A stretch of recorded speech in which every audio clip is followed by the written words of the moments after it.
See that progress clearly. When Nashvillians came together to vote for Choose How You Move, they were asking us to make it easier and safer to get around this city, no matter how you move, and we are delivering on that promise. Choose How You Move finally gives us years of being able to know we can make in transportation and infrastructure investments. Transit is an essential service, and thanks to Choose How You Move investments, buses are already arriving more often and getting more people where they need to go faster, including to Nashville International Airport. As of Sunday, the WeGo 18 to BNA runs every 30 minutes between 6 a.m. and 6 p.m. and every 40 minutes into the evening. That's a real change from the 45 to 55-minute daytime waits and roughly hourly service at night. Shorter waits, longer hours, 7 days a week. And here's why this matters so much to me. When we talk about the airport, we tend to picture travelers, but BNA is also one of the largest job centers in the region. Thousands of people work there. They clean the terminals, staff the gates, cook the food, move the bags, and keep the whole operation running around the clock. And whether they're working the early morning shift, a late night shift, or weekends, they want to have options for how they can get to work. Reliable transit isn't a convenience. It determines whether a job is realistic without a car.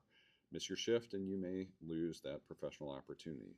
And if the ramp crew isn't in place, the planes don't leave on time, and it's a domino effect for travelers all day. When we increase transit frequency even to 30 minutes, 7 days a week, we're telling every Nashvillian who keeps our airport running, this city is built for you too. And this is one route in a much bigger vision. 54 miles of high capacity transit running around the clock every day of the year. That's how Choose How You Move was always, it's what that was always about. Not just moving through Nashville, but making sure every Nashvillian can get where they're going. We're proud of this step. It's our fourth expansion of transit service since the measure was approved, and there's even more to come, and Nashvillians are taking notice. I'd like to ask WeGo CEO Steve Bland to say a little bit more about the recent service expansion and how Nashvillians are responding. Steve, welcome. Thank you, Mayor O'Connell. Good morning, everybody. As of July 5th, the mayor certainly put the highlight out there. Several rounds of service expansion, number one being the 18 airport run, improving to every 30-minute service, really a key element for us. It's the first phase of our planned expansions at the airport. Ultimately, we will go from having about one bus every hour to 12 buses an hour as we build out the Choose How You Move program.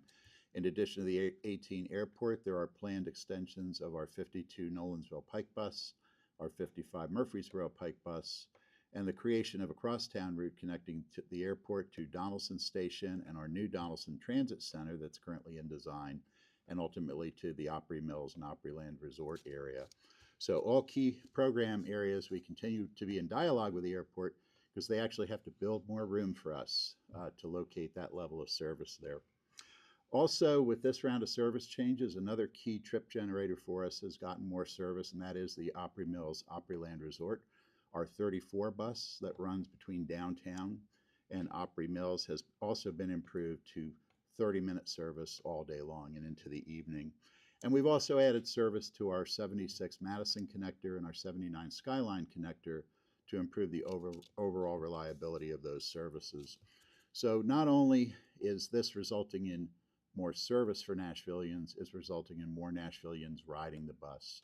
The results are still preliminary, but we're projecting our ridership for fiscal year 2026, which just for us ended on June 30th, to have increased over 10% compared to the prior year. And that trend continues in the most recent quarters. Another extension that we've had is our popular and growing very quickly WeGo Link service. It's a partnership we operate with Uber. Two of our zones have been expanded with this last round of service improvements, including the extension of our South Nashville zone to serve the John Overton High School. We think that'll be a key addition. And I would encourage anyone with specific questions to go to our website, wegotransit.com, for specifics about their routes and services. As Mayor O'Connell mentioned, it's the fourth round of service expansion since Choose How You Move was approved by the voters. It's not the last. We're already in planning for our January service round expansion, and we will keep going with that.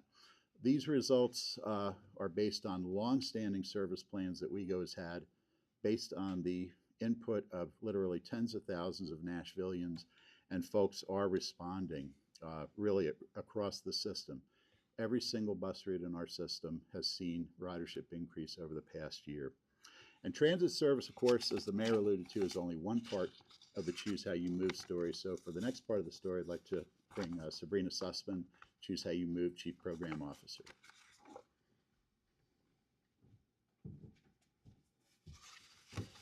Thank you, Steve. Thank you, Mayor. Good morning, everyone. So as you know, Choose How You Move promised investments in 4 key areas: sidewalks, signals, service, and safety. You've heard a lot about our service improvements already, so I will mainly focus on the 3 others that Nashvillians voted for. Let's start with sidewalks. As some of you may have heard us say, it is definitely the summer of sidewalks. We completed our first sidewalk on Edgeo Lake this spring, and there are 16 more projects underway. These sidewalks are also a commitment to safer crossings. Together, they will include 41 new crosswalks, 121 compliant curb ramps, 9 new bus pads, and 33 curb extensions. Next up, signals. This week, we began installing smart signal cabinets called advanced traffic controllers on Harding Place, which is on Nashville's high injury network. Once all the cabinets on the corridor are upgraded, you will see more green lights. This work is underway at 115 intersections in downtown, along Nolensville, and along Harding. Meanwhile, Metro's ITS team is also working to extend fiber along Nolensville Pike, which will allow us to connect signals, buses, and traffic into NDOT's Traffic Management Center in the next 2 years. This will mean shorter waits, better coordination, and fewer surprises for everyone. Speaking of Nolensville, we recently announced a team for project development on the All Access Corridor. This is our very first full corridor project, and we're excited to get that work started. And while you've already heard from Steve on service, I do want to take a moment to talk about the Journey Pass program. Nashville's fare-free transit program now has more than 12,000 riders who have taken more than 2 million trips. That's thousands of Nashvillians getting to work, the doctor, and the grocery store. I did save the most important for last: safety. Some of you joined us as we broke ground Wednesday on Chestnut Street, Choose How You Move's very first Complete Streets project, bringing safer crossings, better sidewalks, bus stops, and protected bike lanes from 8th Avenue South to Lafayette Street. Complete streets are proven to cut crashes by up to 70%, and protected bike lanes cut bike crashes by more than half. These investments are critical.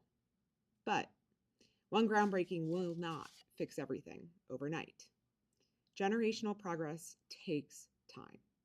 Engineering, environmental review, community input, coordination. That work isn't always visible, but I promise we are building. Sidewalks are connecting communities. Signals are getting smarter. Service is expanding. Streets are getting safer. That is your half cent at work, and we're just getting started. Many thanks to Steve and all of our partners at WeGo, Derek Haggerty at NDOT and all of our partners there, as well as ITS, Planning, Metro Water Services, and MNPD, and of course the Choose How You Move team here in the Mayor's office. It takes a village to raise a program. And thank you, Mayor O'Connell, for your vision of better transportation for all Nashvillians, however they choose to move. And with that, I'll hand it back to you.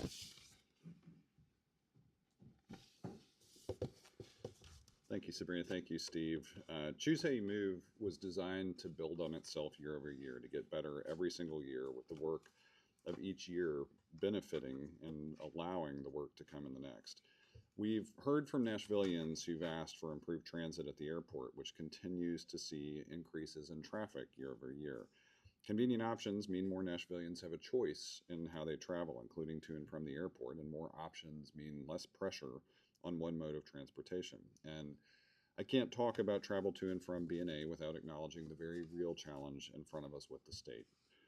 Years ago, the state encouraged local governments to give up their land to an airport authority and made a promise that the state would never try to take it over. They broke that promise to us and to other Tennessee cities. In fact, you heard Steve talk about the discussion of better airport access for transit. Right now, we're having a hard time persuading the airport to be a better partner and prioritizing transit access for travelers.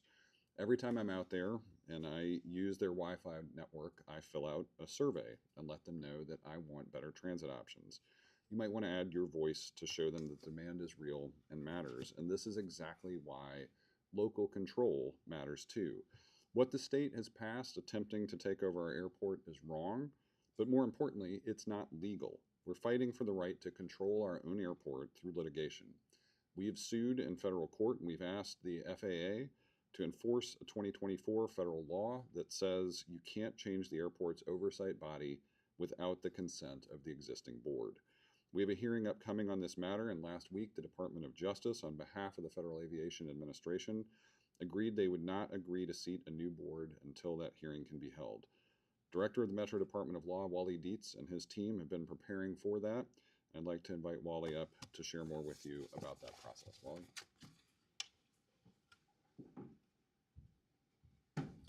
Thank you, Mayor. So most of you know we have litigation pending in two courts. The first complaint was filed on June the 10th in U.S. District Court for the Middle District of Tennessee here in Nashville. That case was delayed by the initial judge who had to recuse herself, and then the subsequent transfer to Judge Campbell, who at the time was in an emergency hearing on a Voting Rights Act case. So Judge Campbell has had a very, very challenging and difficult, busy docket. We did not get an injunction before July 1, the effective date of the state law. We did not hear back from the FAA. We wrote to the FAA on May 20th with resolutions from the Metro Council and from the Metro Nashville Airport Authority opposing the takeover, citing federal law section 757, which says, in the case of a disputed transfer of control, the FAA will not recognize a new board pending the result of the litigation. The FAA told us initially they would respond by June 5th, and then they went silent on us. And so we had no choice but to sue the FAA, which we did in the Federal District Court for the District of Columbia. On July the 2nd, after the FAA again refused our last minute letter to recognize that the Metro Board was still the board, we filed an emergency motion for a stay, asking the federal court and the DC Circuit to direct the FAA not to recognize the state-appointed board. We filed that motion on the morning of July 2nd, which was the last business day before the holiday weekend. Within hours, the DOJ attorney entered an appearance in the case with a letter stating that the FAA would not recognize the new state board until at least July 27th. That date is a date they chose. It's pegged, I believe, to the end of the briefing schedule, which will end on July 20th. So we hope to have an order from the DC Circuit Court during the week of July 20th in our favor. And we would strongly, strongly encourage the state board and the staff leadership at the MNAA to recognize the effect of that order when and if we are successful. Thank you.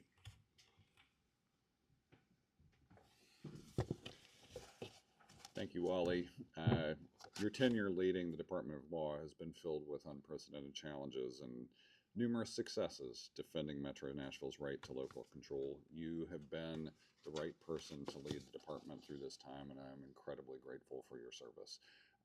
Wally advised me when I took office that he would very likely not complete the term, and so we began months ago preparing for his opportunity to retire, which is well earned. I'm grateful for your work and appreciate your support in finding a great successor in Tyler Yarbrough, who just appeared before council committees, and we await her final confirmation at the next council meeting. Now, many of you have gotten to speak to Wally in these media roundtables, and Wally, while this might be your last media roundtable as Director of Law, you've offered to stay engaged with the City of Nashville in a different role, and I'm happy to take you up on that offer. Just last week, we learned of a new vacancy through resignation on the Metro Nashville Airport Authority Board, and this week I nominated Wally Dietz to be the newest commissioner on the only lawful airport board, the one that has guided the unprecedented success of Nashville International Airport and John Tune Airport since its creation. I know the board, with you as its newest commissioner, will continue to ably lead these airports into the future. The council will begin the confirmation process for Wally's nomination to the board at their upcoming meeting. Finally, July is National Park and Recreation Month, and I hope the rain will hold off long enough for tomorrow's grand opening of the new Mariposa Park in South Nashville. Mariposa means butterfly in Spanish, and it's the perfect name for this new space, which blends active play spaces with protective old-growth trees, many believed to be over 150 years old. The park features a playground, multi-purpose fields and courts, outdoor exercise equipment, and a winding trail network designed for walking, jogging, and enjoying nature. This is a part of the city that's never had a park before, so this opening is very special. I'm pleased to have supported it as a council member, but even more excited to cut the ribbon on it tomorrow at 10 a.m. with Councilmember Sandra Sepulveda, who's been a great champion for the communities that she represents in South Nashville. Also, as part of Park and Recreation Month, last week I got to make a trip to Wave Country. Proud to be a member there. It's another great public park. Looking forward to highlighting more of our great parks and recreation system all month long. We will have some more exciting announcements along the way. Visit nashville.gov/parks to check out all the great places that make up our incredible park system. With that, happy to take questions. Eli. This might be for Steve too. As I read the reports, we're still well below pre-pandemic ridership. I think it's at about 55 or 60%. What's the explanation for that? Steve, I might invite you to tackle that one. Yeah, I'm not sure where you're getting that. We've been well above pre-pandemic ridership for about 3 years now. So we're about 25, 30% above where we were Probably prior. just misread one of those reports. Yeah, for clarity, the RTA services, the regional commuter services, are still below pandemic levels because it's primarily a commuter-oriented system, but the MTA is well above. And as we mentioned, we'll be at just over 10 million rides this year, which is precedent-setting for us. Here. I have two questions. The number one is regarding the WeGo. First, congratulations for the attendance on 4th of July. My question is about that. Is curious. Is 4,000 people? It should be the WeGo wanna be until 1 a.m. Do you need to extend the hours to finish to the what downtown can be everybody at home, or the one until 1 a.m. was enough time to help? Steve, I might again invite you up because we had a special events And train after and then that, second I one. have another question. Yeah, sure. Yeah, Steve. Ultimately, in all of our planning, I think everyone recognized Nashville isn't a typical city. It really is. It's not 24 hours, it's 22 hours. So part of those long-range plans that are enabled by the Choose How You Move program are ultimately 24-hour service operation on up to about 12 or 13 of our routes. So that will enable a lot of our service sector employees. As one of the service center owners said to me when we extended hours to 1:15, that's great. Now I only have to let my folks off work 1 hour early instead of 2 hours early. So those are definitely future phase improvements that we'll be seeing in service on our highest ridership routes for sure. And I'll just note too, we've long had a very popular and successful special events train. And again, we've had some constraints that Steve knows well through the RTA process on an ability to expand hours there. But one of the core goals of Choose How You Move was to be able to expand transit service to 24/7. Thank you. And the second one is regarding data center. Several days ago, you announced the mayor office is interested on the land of the building where the data center is planned to move. Councilwoman George Stein described that as illegal and impossible. I want to know a little bit more about the basis of your proposal. How much validity is that councilwoman opinion, or is just a political attempt to discredit yourself? Last I checked, the council member was not an attorney. Wally, do you want to speak to the legal basis for this? And as Wally comes up, I'll share with you recent news that the airport has had approved by the FAA a runway expansion, meaning that we will probably face a 2-year termination on Metro Southeast, causing us to have to quickly relocate multiple Metro services, is critically important. We have true needs in Southeast Nashville for Metro, and Wally, I'll let you talk about the legal basis for condemnation. Thank you, Mayor. And the condemnation law requires that a government who's doing the condemnation, use of eminent domain, have a public use for the property. And Metro has a public use for this property. If you talk with General Services, they will tell us that the that we are out of space and we need room to expand. And General Services has for years looked for land in this quadrant, this sector of Nashville. And so we have a public use. We knew the FAA was getting ready to approve the expansion of that runway, which would put a critical urgent need on Metro to relocate those services and warehouses. So we have a very valid public use, and we are prepared to defend that in court. And I would say worse for her constituents, the council member has repeatedly denied our efforts to put public health services within the boundaries of the council district she represents, and that is one of the things we're looking at here too. We have long needed to reopen a Woodbine clinic. And sticking with the data center, I know you posted a video calling out DC blocks. Have you had any communication with them? We've had one meeting with DC Blocks that I was in personally. Prior to that, months ago, our Director of Economic and Community Development had a meeting with them where they were seeking incentives. We declined to even consider that and recommended directly that they reach out to both the zoo and the community around the zoo, and they seem to have not done that either. And based on where we are right now, what are the next steps from here? Next steps, you've seen 3 pieces of core legislation proceeding through the Metro Council. 2 of them, I think, very much in response to the advent of large data center proposals arriving in Nashville. One of them would seek a moratorium until such time as we have a regulatory framework. The other provides that regulatory framework. Those have been led by 2 different council members, Councilmember Johnston, who represents the footprint around the zoo, Councilmember Horton, who chairs the Planning Committee for Metro Council, and then our own condemnation proceedings, which had just gotten approved on first reading at this most recent council meeting. There is separately, the zoo has got an appeal in front of the Board of Zoning Appeals that I think is on track for an August hearing. So all of these things are in process, and we'll see what the scheduling looks like based on council members. So thanks. Mayor, could you just quick favor and just pull the mic? Oh, yep, sorry. Thank you. I've come to Austin, then I'll come back to you, Cynthia. Mayor, you regularly highlight declining crime figures in Nashville. Do you want to weigh in on the most recent figures that MMPD highlighted in the past week? Yeah, thanks, Austin. We have been very, very pleased to see that this entire term, as we have continued to invest not only in the police department, but in programs like REACH and Partners in Care, that the comprehensive approach to traditional public safety and community safety is producing the intended results, which are falling crime rates. Last year through 2025, we got to historic lows, decades worth of lows in some categories.